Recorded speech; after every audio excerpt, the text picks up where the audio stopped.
អនុញ្ញាតសូមគ្រប់ហើយនឹងជំរាបសួរបងប្អូនថ្ងៃនេះបងប្អូននៅ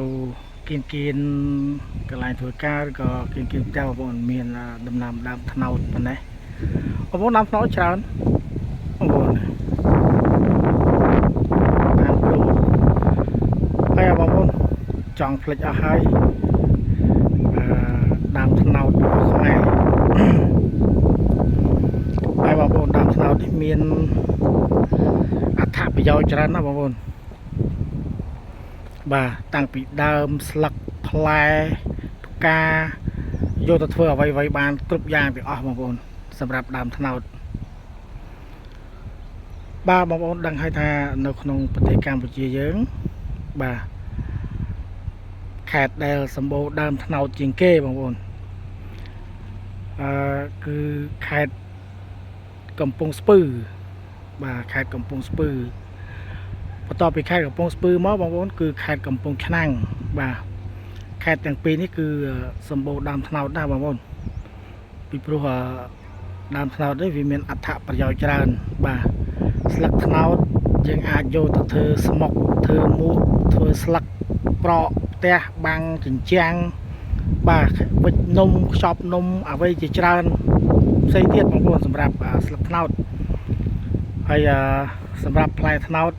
យើងអាចយកវាទៅធ្វើនំទៅធ្វើអ្វីផ្សេងបន្តទៅទៀតបងប្អូន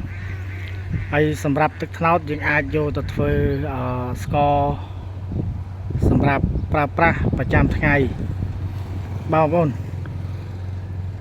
សម្រាប់ដើមត្នោតបងប្អូនយើងអាចយកទៅធ្វើជាក្តារងឿក្របឬក៏សសរផ្ទះបានបាទចាស់ពីដើមគឺគាត់ប្រើតែសសរឬក៏ក្របឬក៏រនូតអីតែដើមត្នោតនេះឯងបងប្អូនអញ្ចឹងឃើញថានៅគៀននេះមានដើមត្នោតច្រើនបងប្អូនហើយវាក៏ធំផងដែរហើយអាយុកាលវាមិនតិចទេបងប្អូនឃើញធំប៉ុណ្ណេះគឺវាមានអាយុកាលច្រើនឆ្នាំណាពីព្រោះដើមត្នោតទម្រាំតែយើងដាំបានធំប៉ុណ្ណេះបងប្អូនមិនមែនតិចឆ្នាំទេបងប្អូនដើមត្នោតនេះគឺតាំងពីខ្ញុំចូលធ្វើការមកឆ្នាំ2012បងប្អូនឃើញនៅតូចឥឡូវនេះដល់2025 26ស្អែកកាន់ស្អែកនេះហើយបាទអញ្ចឹងវា14ឆ្នាំហើយបងប្អូនទៅបានប៉ុណ្ណេះអញ្ចឹងប្រហែលខ្ទង់5ឆ្នាំហើយទៀតទៅវាបានផលបងប្អូនបានផលនោះវាអាចចេញផ្កាចេញមានចេញផ្កាចេញផ្លែវាយើងអាចគៀបយកទឹកវាប្រើប្រាស់បានហើយបងប្អូន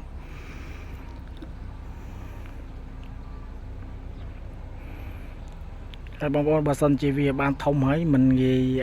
នឹងធ្វើវាទេបងប្អូនពីព្រោះវាធន់ណាហើយវាមានអត្ថប្រយោជន៍ច្រើនសម្រាប់ដើមត្នោតនេះបងប្អូនបើសិនជាបានតែប៉ុណ្ណេះដើមបងប្អូនអូស្រួលណាស់ធ្វើទឹកត្នោតជូរខែទឹកត្នោតជូរចេះបងប្អូនខែមេតិចចេះអូធ្វើទឹកត្នោតជូរអូមិនបាច់ទេបងប្អូនគឺបាទហើយនឹងកូនកឡនតនបងប្អូនដើរចាប់តាម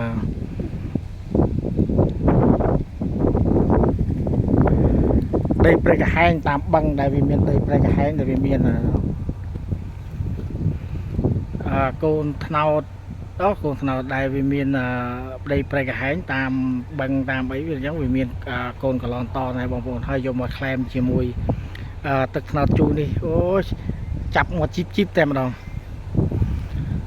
បងប្អូនការថែរក្សាបាទហើយនឹងការដាំដុះវាគ្រាន់តែថាវាយូរឆ្នាំបន្តិចបាទយូរឆ្នាំបន្តិចសម្រាប់ដើមត្នោតនេះ